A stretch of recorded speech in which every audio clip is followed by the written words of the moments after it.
And here the answer, unfortunately, is as long as China perceives these alliances as aimed at its containment and ultimately unfair, yes, the tensions are likely to grow. Some national leaders tend to have much more latitude on economic issues and much less latitude, obviously, in areas that are controlled by national governments.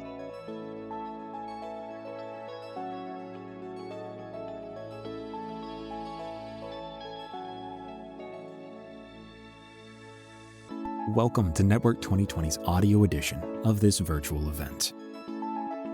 Be sure to check out our other events, media, and videos at network2020.org.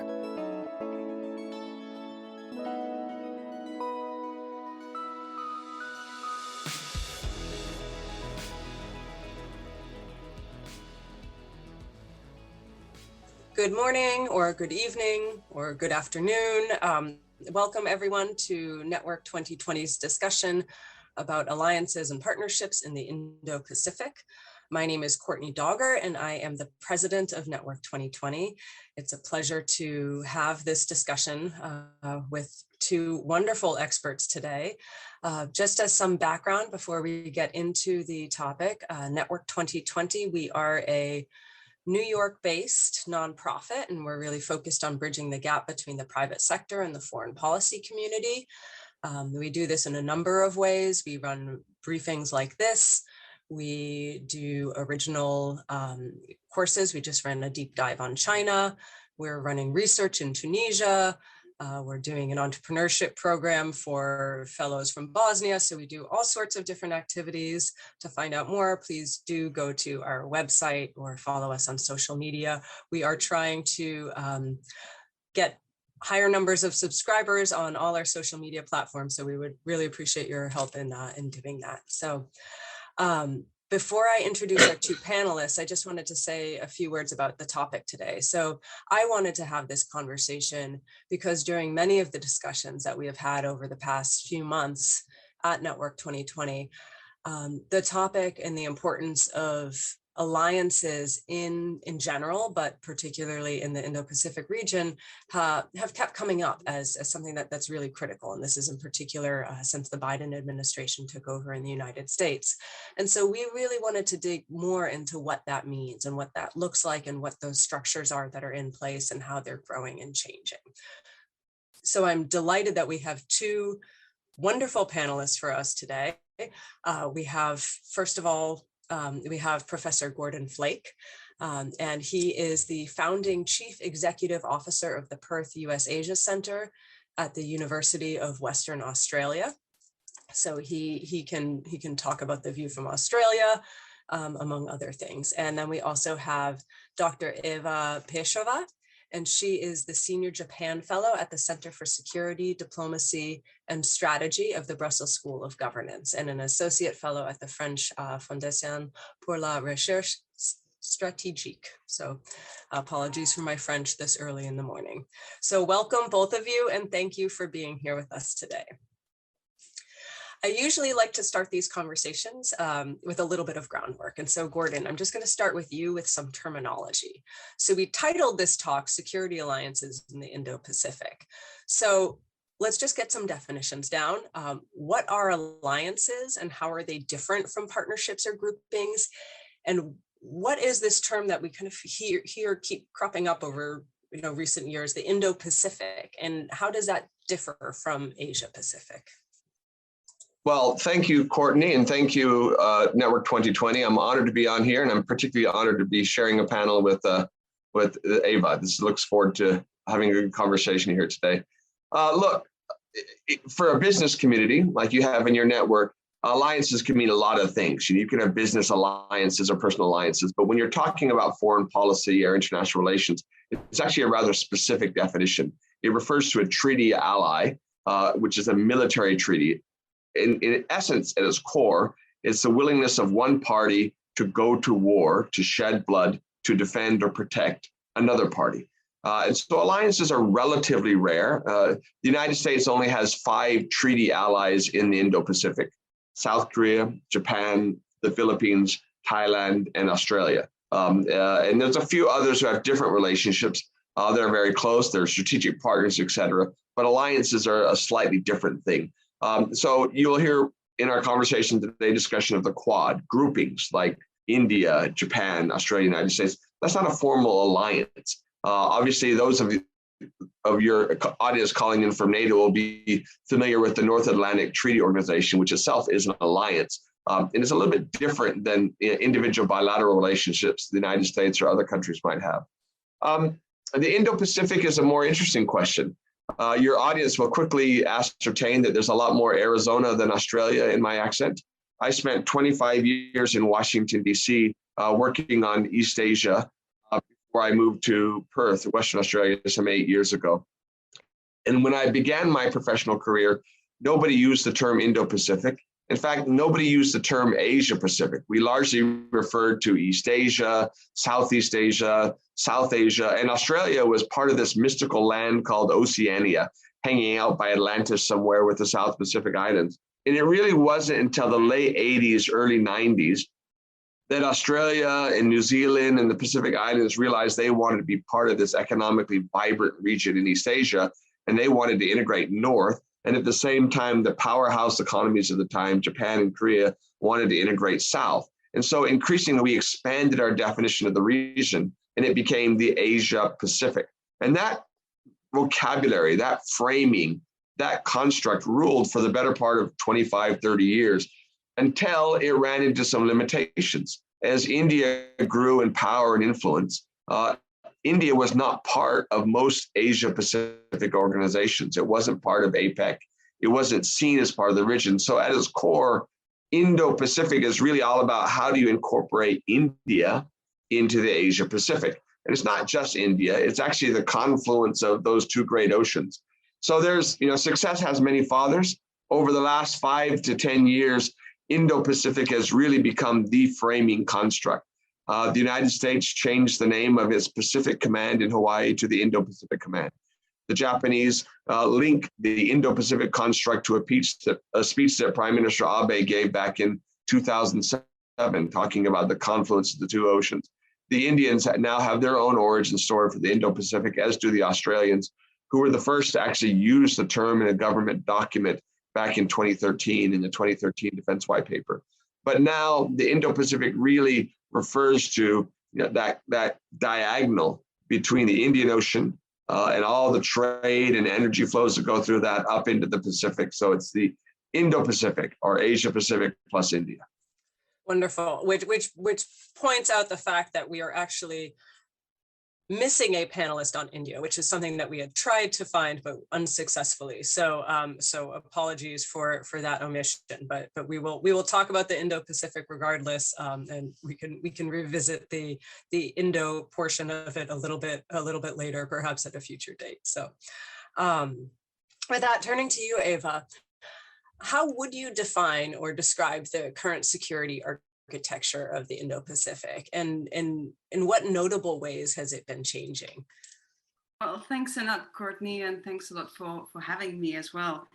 Just to perhaps follow up on what Gordon just said about the Indo-Pacific, I think one core attribute of this new geopolitical construct is that it's become much more inclusive, as opposed to the Asia Pacific being kind of based on these exclusive relationships on the US-led hub and spoke system.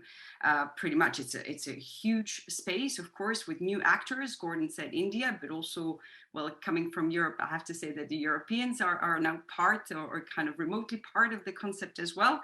And many more issues, many more security challenges, not just the traditional ones, but also the non-traditional ones that are really much more in focus, actually, as part of this new Indo-Pacific debate.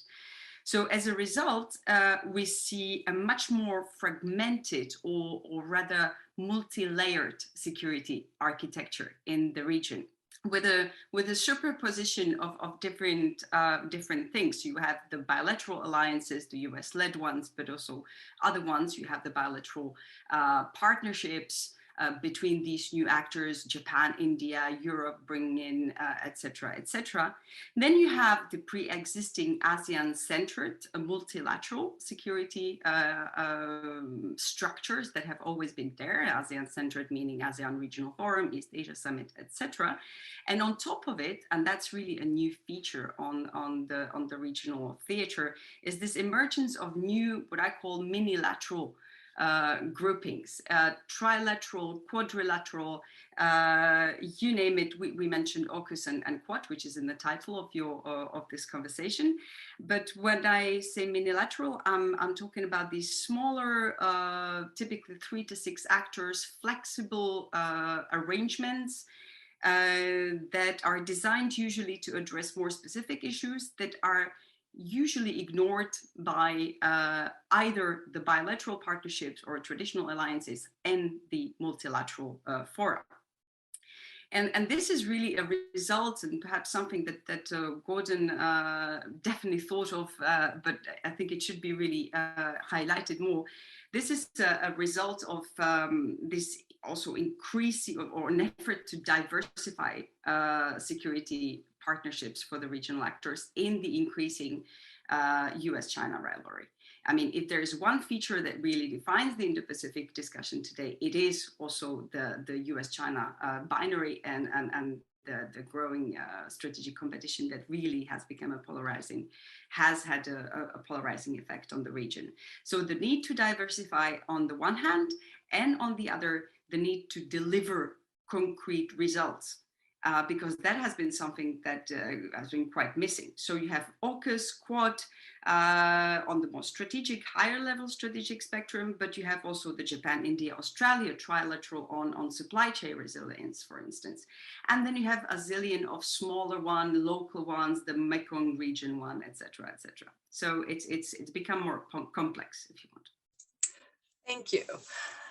Digging into some of these alliances or groupings in particular, we'll start with a grouping. Gordon, turning to you, the Quad traces its roots back to the 2004 tsunami in the Indian Ocean, but today it's 4 participants, Japan, the US, India, and Australia. It seems like they have a far broader agenda that involve issues of security, of economics, and health. And increasingly, it seems to be seen as a grouping that's important to the power dynamics in the region vis-a-vis China, as Eva just mentioned. So how has the Quad evolved since 2004, and what impact has it had in the region? And do you see it intensifying in terms of the impact that it can have? Absolutely. The Quad began, as you suggested, as a quadrilateral security dialogue. And you're right, it was 2004 after the Boxing Day tsunami, and it was just a coordination between India, Japan, the United States, and Australia. It was relatively nascent, relatively small. By 2007, it had become relatively moribund. There was reticence on the part of Australia for fear at that time of offending China. There was reticence in Japan and in India for fear of upsetting China. But in the intervening years, as China's power and influence grew, with that grew concern in other parties in the region and the need to have a strategy to counter China, or to at least respond to the growth and influence of China by working together on areas of shared interest. And so the Quad in that respect was kind of reborn by an increase in cooperation between these 4 countries. I should emphasize here that the Quad is not the Indo-Pacific. The Indo-Pacific is a region. And as Eva mentioned, it's a very inclusive and expansive region without clearly defined membership or boundaries, but there's no version of the Indo-Pacific that doesn't include China, right? So the Quad really is a strategy for dealing with challenges in the Indo-Pacific era. In October of last year, just over a year ago, the first ever foreign ministers meeting of the Quad took place in Japan. And then in March of this year, there was the first ever leaders meeting of the Quad. Prior to that, it had been a relatively low-level meeting of coordination between these 2 countries. And in that meeting, the prime ministers, again, of Japan, Australia, the United States, and India agreed to a rather expansive agenda, which interestingly did not include security. It was focused on climate change, on vaccines, on supply chains, and technology, a whole range of other issues that weren't the traditional security alliance issues.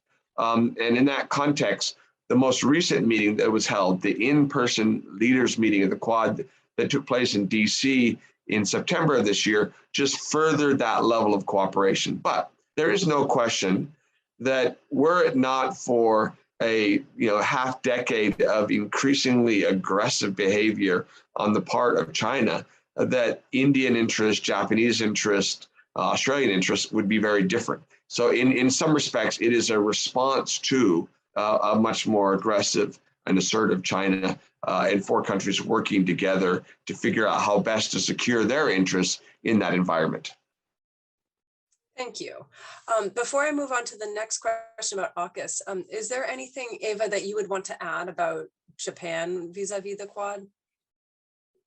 Well, perhaps just that Japan is actually a key player of the Quad, although it is supposed to be a partnership between four equals. And I need to always remind that it is not a US-led initiative. And in fact, Japan was the one who was behind the revival of the Quad in 2017. And in that sense, I think it's interesting to see Japan moving from a rather passive foreign policy role to a much more active one. It's setting the agenda in the Indo-Pacific, and in that sense, it very much promotes the free and open Indo-Pacific vision that Japan stands for. So it kind of it's a force multiplier, if you want, for Japan in the region. Thank you. That's very good to know. Just shifting gears a little bit to AUKUS, which is the new trilateral security agreement that made waves this fall. Eva, in what ways will it strengthen the UK's engagement in the Indo-Pacific, and what is Japan's take on that? I've heard that it's generally welcoming, but not without a feeling of unease. So I'd love for you to expand on that. So both UK and Japan perspectives too. Well, Japan, since we started on Japan, of course, on the one hand, understands very much the motivations and the drivers behind AUKUS, which again, very much aligns its own interests, whether it's somehow being much more effective in countering some of the negative effects of China's assertiveness, which it does. But on the other hand, and again, it's similar to other partners in the region, it is slightly worried about the short-term impacts of the decision. Because yes, potentially there is a risk of triggering some sort of military, I wouldn't call it arms race, but acceleration of a military buildup in the region. And it is yet another symptom of this hardening US-China rivalry, which again, we need to repeat that it has immediate negative effects on most countries in the region, smaller and middle-sized ones and outside the region. In a way, this is the same feeling in Europe. So Europeans ultimately, despite the initial emotional wave that was triggered by the announcement, that's a different issue. I think ultimately everyone understands the end goal, understands Australia's motivation, and agrees with it in principle. But of course, the short-term impacts are a little bit more worrying. UK's position is an interesting one. Everyone keeps talking about Australia and the US because of the defense deal being kind of mostly between the two. But UK has always been a resident power in the region, has always been present in the region. Its bilateral relationship is part of the five-power defense arrangements and others. And of course, post-Brexit, it has been very much trying to strengthen its position, and now being an individual standalone country, promote its global Britain foreign policy agenda by strengthening mostly its cooperation with its allies in the United States and Australia. So it's a logical move, notwithstanding the fact that, of course, it presents some economic opportunities for the British industrial defense base. So it's a very logical, understandable move, and then we can perhaps talk more about what it means for the rest of Europe, if you want. But yes, and perhaps that's something we can get to in the Q&A, because I think obviously France's perspective has has caused some diplomatic upheaval. So, but before we get there, I wanted to switch gears a little bit and look at Australia, and Gordon, from your perch in Perth. You referenced earlier that within the Quad, at any rate, Australia had not wanted to do anything that would raise the ire of China, but it seems like perhaps that is changing. And AUKUS has been called a definitive move for the country in the Asia-Pacific region, and it represents the hardening views toward China, and for Australia, a major defense upgrade, and it comes from a closer relationship with the US. So what are you seeing? Like, what is the view from Australia on AUKUS, and why did they decide now that it was the time to make such a definitive move? Yeah, so you're accurate in framing that as hardening views toward China, but if you step back and look at it from a slightly bigger picture, it's actually hardening views in reaction to China. And what I mean by that is, if you really want to understand AUKUS or even the Quad itself, you need to step back and go back to this construct of the Indo-Pacific. I agree very much with Eva early on. It is at its very nature an inclusive and additive construct, right? It's very inclusive. And if you look at what the United States Indo-Pacific strategy is doing, it is essentially strengthening other parties in the Indo-Pacific. Obviously, the US wants a stronger Japan. The US wants a stronger India. The US wants a stronger ASEAN, a stronger Vietnam, a stronger Indonesia. And clearly, as AUKUS indicates, they want a stronger Australia as well. And on top of that, they want a region that actually has other parties at play. France obviously has the second largest EEZ of any country. It's really very much an Indo-Pacific power. As Eva mentioned, so is Britain. Just last month, the Germans for the first time ever, had a frigate here in the region. The Brits had an aircraft carrier battle group throughout the region. And the interesting thing is, in general, the region has welcomed European interest, American interest, Australian interest, because what it does is it makes this region more complex. Now, there is one party that doesn't like the term Indo-Pacific, and that's China. China prefers G2, a new model of great power relations. They want mano y mano, US versus China. And I personally think that we ought to resist that framing. There are some today that think that Europe should problem China to the Americans. And again, I disagree with that. I believe that in addition to trying to avoid conflict, what we're really trying to do in this region is complicate Chinese decision-making, right? By having Brits and Europeans and Germans and French and Japanese involved here, it's a lot more complicated and it's not so black and white. And that, in my mind, is a good thing for peace. So why do I give you that preamble before talking about AUKUS? Because in the end, AUKUS is a really big deal because the United States is giving the crown jewels of its military technology, nuclear propulsion technology for submarines.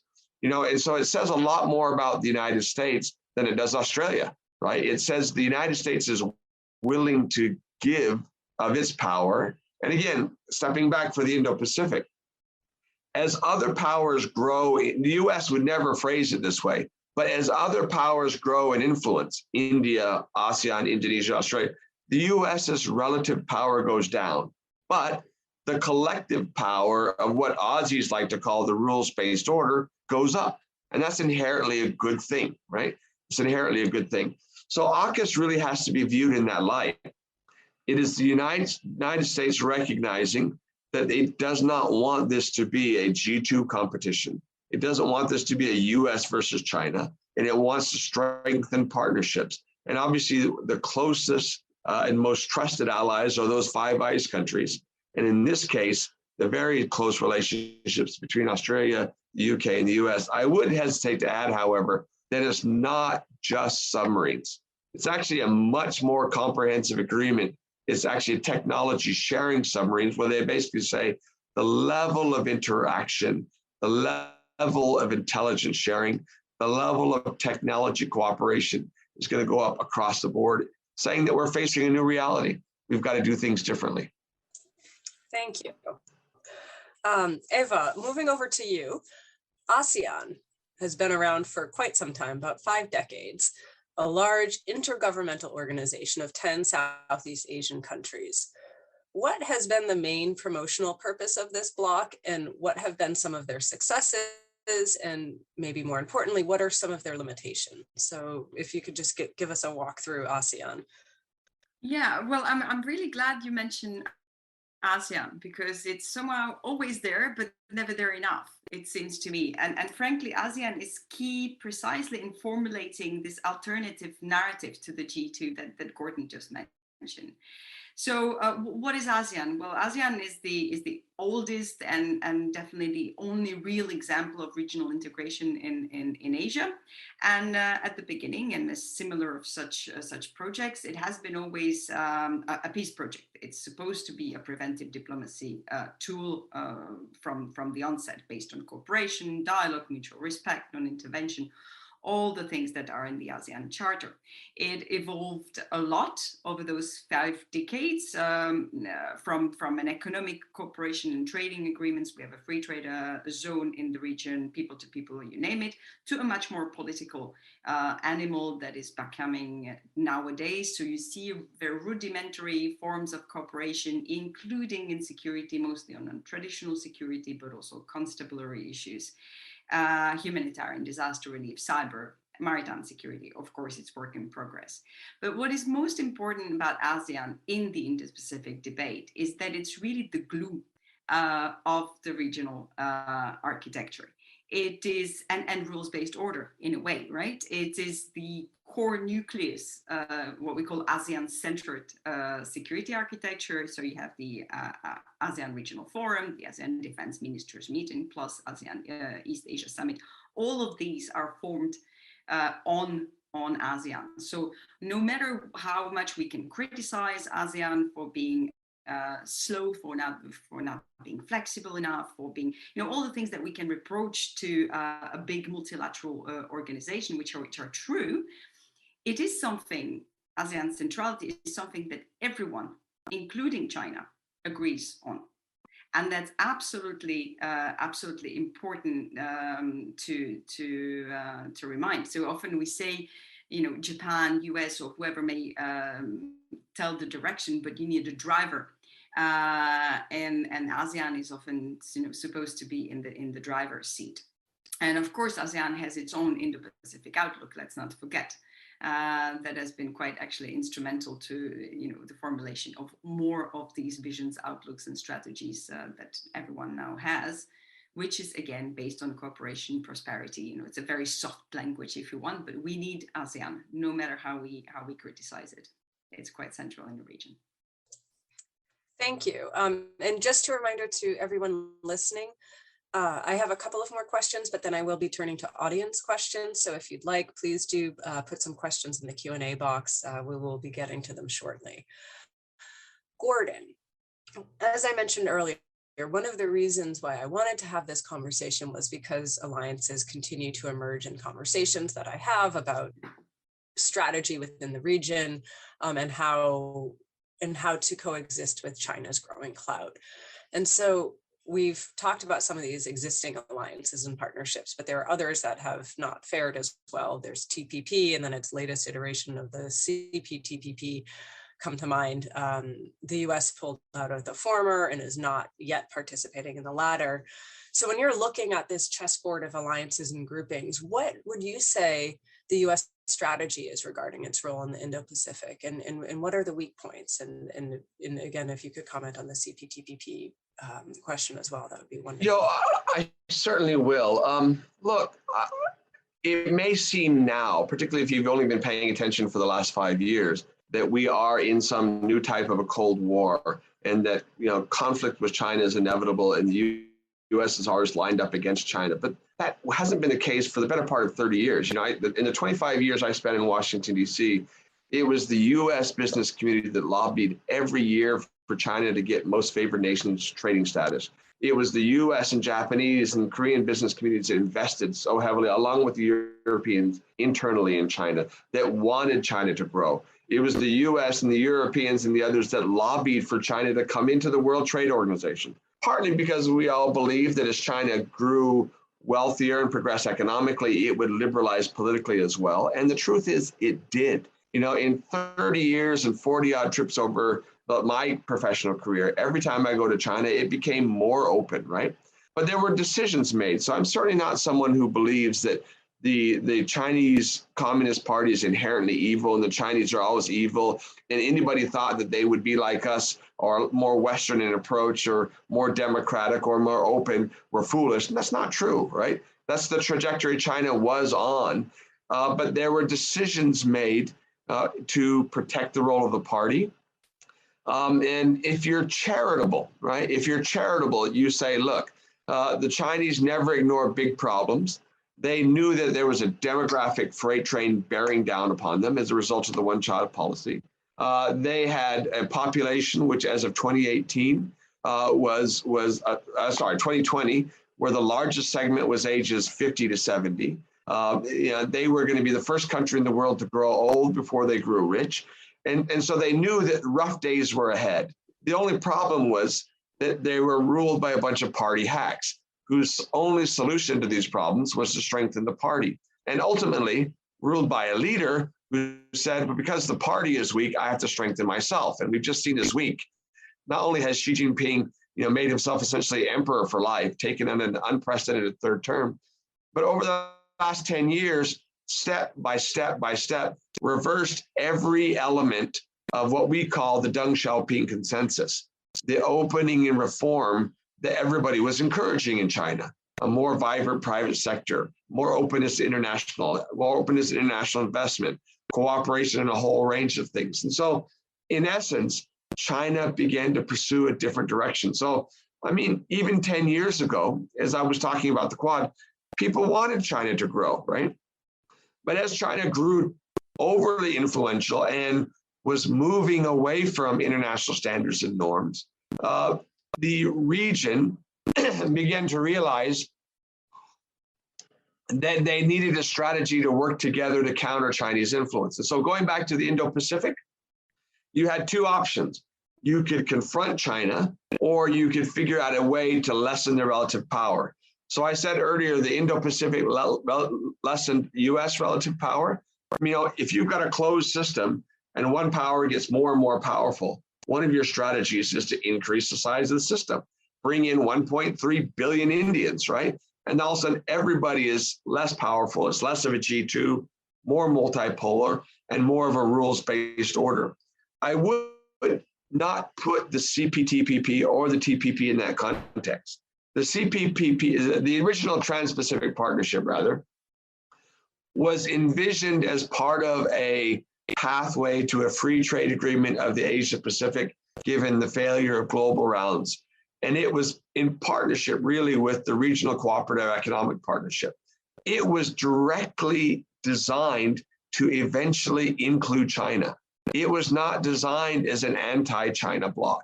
Now, eventually, as China changed trajectory, people began to say, who's going to write the rules of the road? We want China in. Unfortunately, the United States has become extremely weak on this issue because of its domestic politics. And so when Donald Trump decided to pull out of the TPP as one of his very first official acts back in 2016, I think that was one of the most self-damaging things any US leader has ever done in terms of its role in the region. And so far, excuse me, even though the Biden administration has had great success in restoring American credibility overseas, alliance relationships, American approval ratings overseas, the one area where they do not have a strategy is economic engagement. And so with China now saying they want to join the TPP, with China having joined the Regional Cooperative Economic Partnership Agreement, the United States is falling behind, and that's of great concern to other countries in the region, such as ASEAN or Japan or the United States, that wants a little bit more balance in the region. So sorry for the long answer and the harsh voice, but I hope that gives some context. Nope, that's what we need. There aren't always short answers to these questions, so thank you. Eva, turning to you, particularly when it comes to maritime security, do you think that these partnerships and alliances will be enough to counter China's influence in the region, or will they create more risk of flashpoints? Yeah, thank you, Courtney. Well, again, I feel like following up a little bit on what Gordon said, because what strikes me is the counter China's influence in your question anyway, because it's extremely difficult to counter China's influence, if you want. One thing we cannot change is geography, and the fact on the ground is that most Southeast Asian countries, but also Japan and Europe and others, are of course vitally dependent on China. China is their greatest economic and trading partner, and that's something we cannot change. So countering its influence will be difficult and probably not necessarily what we want.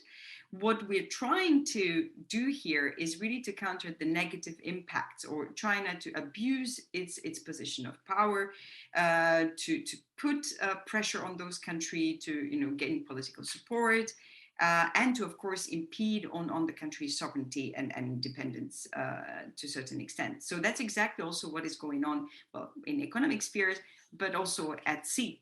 So one thing we cannot do and don't want to do is to prevent China from existing as a maritime power. No one can do that. China is well on its way to become a major blue water navy.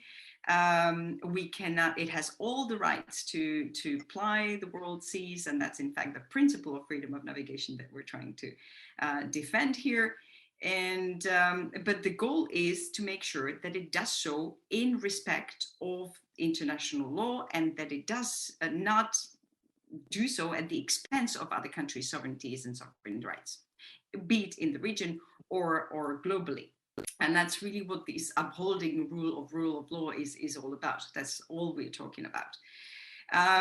So the key example of China transgressing international law or agreed principles and infringing on other countries' sovereignty is, for instance, the South China Sea, or even the East China Sea, which are really the key regional flashpoints and parts of the world that everyone is looking at. And here the answer, unfortunately, is as long as China perceives these alliances as aimed at its containment and ultimately unfair, yes, the tensions are likely to grow, of course. There is another element, which is the sheer number of this presence in those waters. So the more you have actors on the ground, of course, the higher is a risk of clashes, being accidental ones or less accidental, of harassments and collisions or miscommunication that can potentially overspill, that can get out of hands, and it results in a conflict that would have devastating, of course, effects on the littoral states. So it's a double-edged sword. Of course, we need an international community that kind of collectively upholds the rules-based order, and that's exactly, I think, what Gordon was talking about lifting all these ships, and send an extremely strong message to China and to anyone who would want to transgress this international law to stay within the limits. But of course, there is a short-term risk of escalation that we need to be aware. So I guess an optimistic answer, a very short one, I think it will get probably worse before it hopefully gets better. Thank you. Thank you both. I will be turning to the Q&A box now because we're getting a lot of good questions in there. Before we do, I just wanted to point our audience to a couple of discussions that we've had in the past. One is in reference to what Gordon was saying about the role of business and what the business community was interested in vis-a-vis China and some of the economic relationship aspects. And we have a great discussion with Dr. Yukon Huang that's on our website, and he delves into that. And then some of what Eva was just talking about in the South China Sea, we had a discussion about that. It's probably a little bit more dated now, but I think that there are still some really interesting pieces in that, and that's on the South China Seas. And that was a wonderful panel that we had in the summer of 2020, I believe. So please do feel free to check those out if you want to go in depth into any more of those topics. So turning to the Q&A box now, a lot of good questions. Gordon, I'll start off with you. We have one from Bruce Crawford, who wants to know, how much, if any, subnational, so looking at like governors, city manager level networking and diplomacy exists underneath the national level alliance structure. So from your perspective, and maybe Eva, you can comment on this as well, are you seeing things outside of the national structure that helps complexify this relationship? I can speak very clearly about that dynamic here in Australia. Like almost every other country in the region, Australia has a bifurcated series of interests.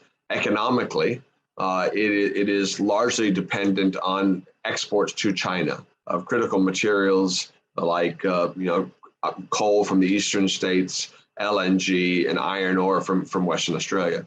And as a result, governors in those states that have large export industries have tended to be much more favorable to China and much more critical of the federal government's national line than states that haven't had those issues, or the premiers rather from our states here. And so we see that on a daily basis here. Now, having said that, subnational leaders tend to have much more latitude on economic issues and much less latitude, obviously, in areas that are controlled by national governments. So security and diplomacy are generally run by the nation state, not run by the state or provinces on a subnational government. And there is a tension there, but ultimately, even in the case of Australia, so I'll give you a very specific example. The state of Victoria here several years ago decided that they would sign up to a state level Belt and Road Initiative agreement with China, where the national government decided that the country would not do it. And ultimately, the state level decision was reversed because the national government has purview over foreign policy and diplomacy and security affairs. Thank you. Eva, could you please tell us more about the EU's strategy in Indo-Pacific, and what is the role of France in the strategy, and how does AUKUS affect that? Please. The official title would be the EU Strategy for Cooperation in the Indo-Pacific. So I think it gives you already the taste of where this document is heading. It is about promoting cooperation. I mean, I wouldn't go in detail of it, but of course it's been we've waited for a very long time for the strategy to come up. As you can imagine, it's not easy to get 27 member states on board, very different interests on all sides. It has been largely France and then Germany and Netherlands who were the pen holders or initial drivers behind the strategy, but they always pushed a European level of engagement. It has been discussed for a very long time whether to embrace the concept, not embrace the concept, whether to use the terminology. And the hesitance at first was really not to be drawn into the US-China rivalry narrative at all, right? Eventually, it was published, and here the question of AUKUS is pertinent because AUKUS managed to steal the show a little bit because it was published a day before the official publication of the EU strategy. Now, of course, you can imagine many people in Brussels, not just Paris, were not very happy about that. But I wouldn't say that has now, with a little bit of distance, it has a major impact. As I said, there was initial discontent and all the diplomatic measures that we've seen, France recalling ambassadors and all the very strong statements, I think, was a reaction that was proportionate to the disappointment in a way, but it was very much related to the form. It was related to this effect of surprise, of not being consulted, of knowing that the strategy is coming up, and still kind of choosing that moment, to, as I said, steal the show. But ultimately, now that the atmosphere has cooled down, I think everyone agrees that it does not change the EU's or French interests in the region, and actually quite the opposite. I mean, there seems to be an effort to show or be even more active, as a reaction to AUKUS, saying, we will not let ourselves, being set aside. These interests are still there. And while there is perhaps this effort to get back more to these exclusive formations, there is a need for what in Europe we call the third way, which is to play a role in mitigating a little bit this US-China rivalry, and that's really, one of the main messages behind the strategy. I mean, I wouldn't go into details. It's all about working with partners, inclusivity, etc. But really, the third way, I would say, is the key word here. Yes, yeah, I think that the EU has a very important role to play. Gordon, I'm going to turn this next question to you. We've talked a lot about China's rising power and how a lot of these alliances and groupings are in response to that. I have an interesting question from Nikita Kozhemyakin, and he writes, I strongly don't see any chance China can play equally with the US on the geopolitical stage. So what will be the future of China? Do you consider a weak China or a collapse of the PRC as the main goal? The Chinese economy can't last long with such pressure, which will make it more aggressive. So how do you deal with that and make sure war will not be started by chance? And I'm going to add my own questions onto there too, which is, we've been talking a lot about this scenario of a rising China. What happens if the reverse happens, if something bad happens to China, economically or whatnot? What are the roles of these alliances and groupings in that situation? So I gave a hint of my reaction in my earlier response, and why I think China is doing what it's doing right now.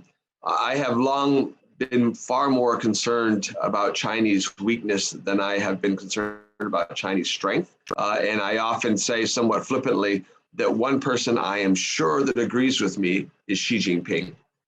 If you look at every action coming out of China in the last 5 years, the crackdown in Hong Kong, the worried about some students with yellow umbrellas, banning Winnie the Pooh cartoons, right? The crackdown on the Uyghurs themselves, they all smack not of confidence and growth, but of concern and worry about trying to hold things together. Now, having said that, I don't think the objective of the Quad or the U.S. alliance systems or AUKUS is in any way, shape, or form to try to encourage the collapse of China. Nobody wants that, right? We've got this deeply integrated economy that we want China to continue to grow economically. We want the well-being of their people. And anybody who suggests otherwise ignores what the United States and Europe did for 30 years to help facilitate the growth and economic progress of China. The challenge is, what we want is a China, and again, and Eva really phrased this very well, that does not, abuse the international system. So let me just take and throw in a little bit of philosophy here, right? You go back to Thucydides. Everybody these days want to talk about the Thucydides trap, but I'll go back even further. When he was talking about Athens demanding that I think it was the Melians, give up, surrender, or be killed. He responded, he says, the strong do what they will, the weak suffer what they must, right? That was his phrase, right? In a core, the Indo-Pacific is a construct, the rules-based order, AUKUS, TPP, the international rules-based system are all about one thing. They're about making sure that we don't live in a world where might makes right, that we don't live in a world where the weak do what they will and the strong suffer what they must. That's what the UN is about. That's what the post-World War II global order is about. And candidly, China in recent years, out of its own paranoia about its own system, has been resisting that system because of its own domestic concerns. And so again, I don't see us as being allied against China or trying to contain China. Instead, I think we ought to frame this, not G2, but how do we strengthen the rules-based order? How do we strengthen the international system? And that's one thing the Europeans and the Canadians and the Indians and the Japanese could agree upon, because it's really not US versus China. You try to find me a country in the world today that isn't concerned about Chinese activities, right? Really, the Canadians, right? The nicest people on the planet, the Indonesians, everybody, right? The Indians, right? It just tells you there's something more fundamental afoot here. Thank you, Gordon. That was a great answer to a very good question. So Eva, turning to Japan now. They have been promoting their free and open Indo-Pacific framework in their diplomatic relations at a broad level. So this is a question I'm pulling from the Q&A box, including with some Eastern European countries.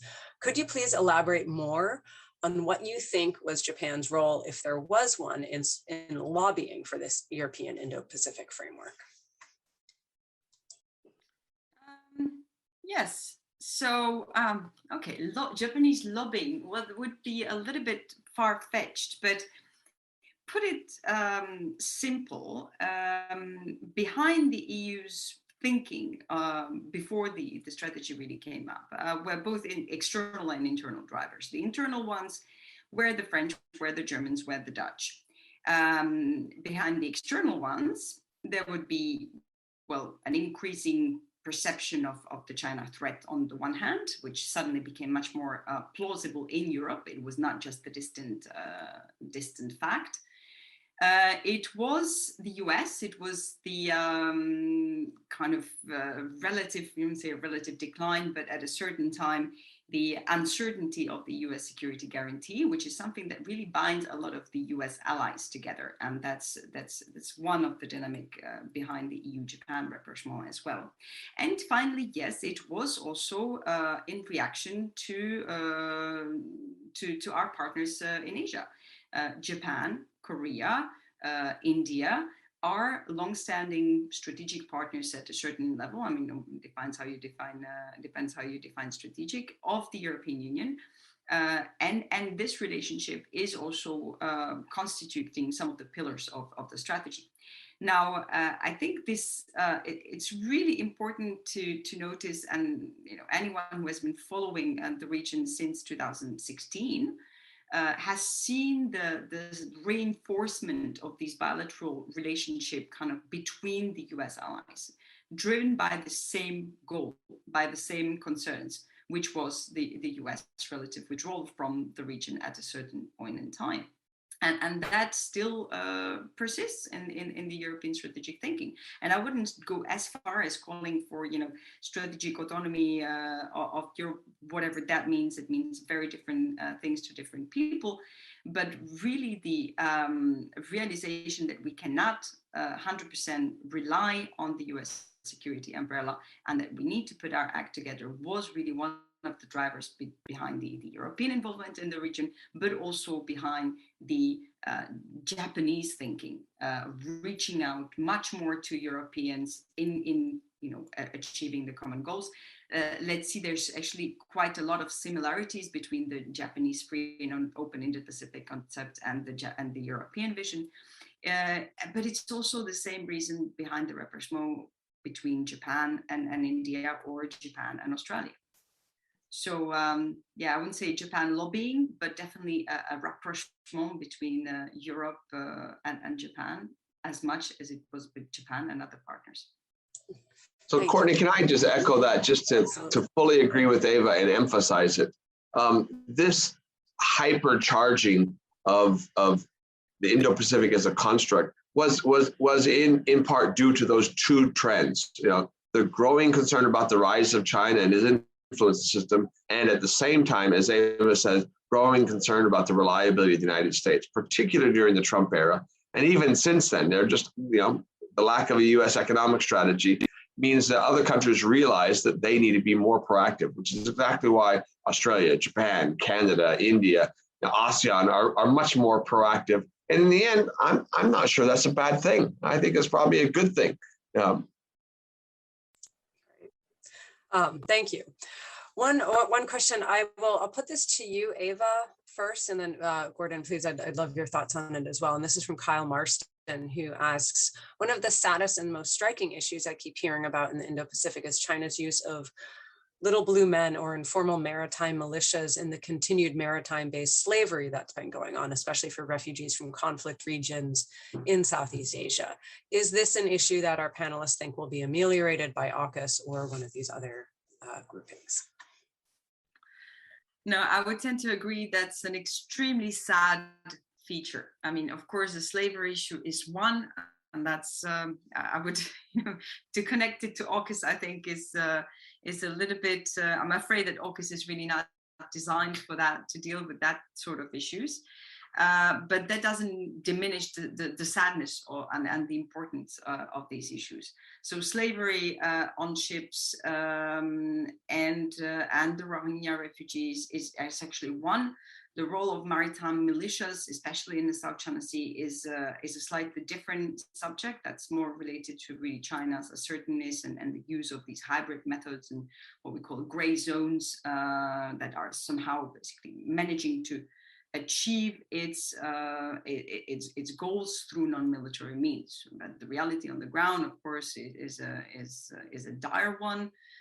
There are thousands, hundreds and thousands of fishermen that fall victim of this harassment, sometimes deadly clashes, etc. And in the South China Sea, there are, it is part of the issues that are being looked at by international actors in general. So when there is all sorts of negotiations or roundtables, of course, it's constantly brought up. And it's difficult to address those because it's not well, that's why China is using them. Of course, it's not part of the military, it's not part of the PLA, it's not part of the Ministry of Interior, it's part of the fishing agency. So it's very difficult to engage the actors on the other hand, on the other side, and it is an issue in progress. The issue of slavery, I guess, it's part of those non-traditional security issues that are extremely sad, but are and will be hopefully dealt more by ASEAN itself, because that's a much more localized feature in the Gulf of Thailand and off the coast of Bangladesh. ASEAN should definitely look into the issues with the help of the UN, the right tools at the UN level, I would believe. But unfortunately, the alliance systems are designed to much higher strategic questions, and these remain overlooked. Thank you, Eva. Oh, Gordon. I agree with Eva in that this is really not the initial or primary focus of AUKUS, at least in the short term. But this question does highlight that broader question that I was trying to outline. If you're talking about the liberal international system or the rules-based order, that's precisely what you're talking about, right? The agreement, to have a UN Convention on the Law of the Seas, and to have a tribunal that comes down with a ruling that says China, wrongfully took over Filipino territory, and have China then to ignore that ruling, because they believe might makes right. That's not where we want to. So the international rules-based order is going to be saying, look, we stand against slavery. We want transparency in supply chains, right? And so that's really what we're talking about. And whether it is activities in the Xinjiang with the Uyghurs, whether it is activities with the Rohingya or other kind of, nameless and highly unfortunate slaves in maritime slave, those are all highly important things that can only be addressed multilaterally through a rules-based order, which again emphasizes the importance of all these countries working together in resisting this notion of making it all about China versus the US, because those things will never rise to that level of importance in the process. And again, let me just add one final comment. I know it may sound like I'm kind of China bashing here in this problem, but the reality is, just to give a specific example today, these matter for Chinese, right? The fact that in the last week, we've had this very high profile Chinese international tennis star who criticized, a party member for sexual abuse or sexual harassment, who's now disappeared, right? That shouldn't happen in a rules-based order, right? To someone high profile like that. But in the current China, that happens. 10 years ago, it might have been very different, right? Yes, Eva, yeah. Sorry. No, it was great. And I agree, of course, with Gordon, but just to get back to the slavery issues, I think one thing that, alliances are there for something, and that's, but there are so many things, and that can be done on the everyday, and that need to be done on the everyday basis. And these are the small security issues, if you want to, call them. And it's all about this functional cooperation, because fighting, transnational crime, because this is criminal networks that we're talking about. And I'm not talking about China this one, I'm talking about criminal networks, whether you talk about people smuggling, drug smuggling, piracy, whatever. These are reasonably, I mean, they're sad, they're important, but they're doable. I mean, these are solvable issues that they have nothing to do with China or the US. They have just to do about better police cooperation, fighting corruption, because that's the and that's what a lot of NGOs are actually trying to do in the region, and that really can be done by just providing sufficient capacity to local law enforcement agencies, police, and working harder with on border control with Thailand, with Bangladesh, etc., etc. So these are solvable issues. In a way, they're important. They're not visible enough. They should be more visible, but that's where we should start. Because as we will be talking endlessly about the US-China rivalry and the big philosophical questions and the kind of risk of a third world war, whether it's here already or where how are we going to get there. But while we are talking about this, there are people dying and every day on ships, etc. And I think, and frankly, and that's also something that is behind the European approach, is getting the hands dirty and talking about and doing something about these functional security issues. Thank you both. So yeah, an increased emphasis on the rules-based order seems like a very good place to wrap up. Thank you both, Gordon, especially. I know I'm not quite sure what time it is where you are, but I know it's very, very late. So thank you for staying up with us. Eva, thank you so much. You've both been fantastic. Everyone in the audience, phenomenal question. I'm so sorry I couldn't get to them all. It was a fantastic conversation. So thank you, everyone. Thank you. Great honor. Yes. Appreciate it. Yeah. Thank you for listening to Network 2020's audio edition of this virtual briefing. Click on the link in the description below to view all of our upcoming events and find out how you can become a member and gain access to our members-only benefits.